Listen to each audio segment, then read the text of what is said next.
So my dear student, next question 5.5 हमारे पास में है। क्वेश्चन में गिवन है conservation of momentum in a collision between particles can understood from. किसे हम समझ सकते हैं, है ना?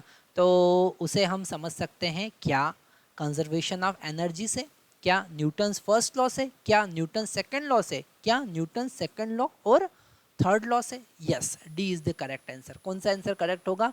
डी करेक्ट आंसर होगा। अब आप कहेंगे कि सर डी करेक्ट आंसर कैसे हुआ?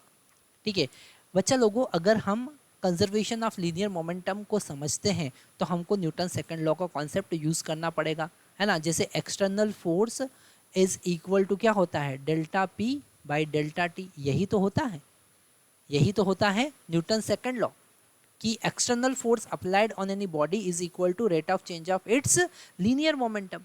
अगर एक्सटर्नल फोर्स जीरो है, अगर external force is equal to zero, इसका मतलब क्या होगा? इसका मतलब सीधा सीधा यही होगा कि delta P is equal to क्या होगा? जीरो होगा, है ना? अगर इसको जीरो कर देंगे तो न्यूमरेटर जीरो होना चाहिए।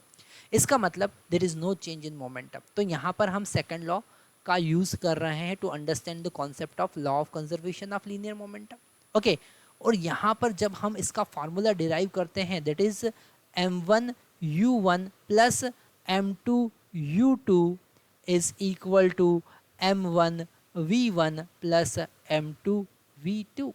जब हम ये फार्मूला डिराइव करते हैं तो हम न्यूटन्स थर्ड लॉ का यूज करते हैं। तो यहाँ पर न्यूटन सेकंड लॉ और न्यूटन थर्ड लॉ दोनों यूजफुल होते हैं। Thank you very much.